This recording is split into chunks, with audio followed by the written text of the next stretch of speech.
ప్రతివాడికి ఆహారం పెట్టుటకు. ఎవరికంట? ఒక్కడికా ఇతరకా? ప్రతివాడికి అంటే అందరికి, ప్రతి మనిషికి తగిన సమయమున ఆహారం పెట్టుటకు. మనోళ్ళు ఏం ఆలోచిస్తారు? ఇల్లు ఎట్ట గడిచింది, రేపు పొద్దున ఎట్ట అప్పు పోయింది, రేపు పొద్దున అదిత్య గారితో నన్ను ఆలోచించినంత సేపు నీ బుర్ర హీట్ ఎక్కింది. ఆలోచించినంత సేపు నీకు సమాధానం దాని దొరకదు.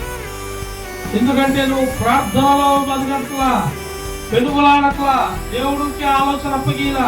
నీవు దేవుడికి ఆలోచన అప్పగిస్తే దేవుడు నీకు జ్ఞానాన్ని ఇస్తాడు, వివేచన ఇస్తాడు, ఎలా నడవాలో నేర్పిస్తాడు.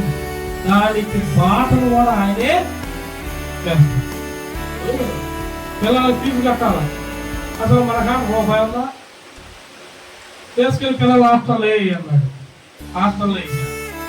అసలు నేను చూడు హాస్టల్ ఏమన్నాడు, రూపాయి లేదు, నేను పిల్లలు హాస్టల్ ఏమంటాడు అన్నాడు.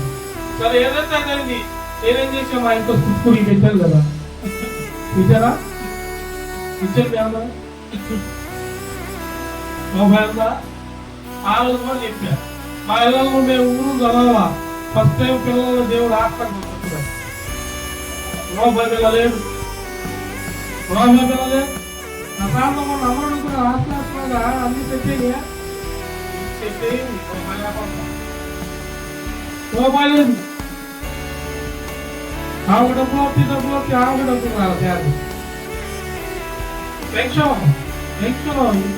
లేదు, ప్రార్థన చేసే ప్రభు తప్ప ఒక రోజు టెన్షన్ లేదు, ఒక్క నిమిషమే టెన్షన్, 10 పనులు మనిషి లాగా 10 నిమిషాలు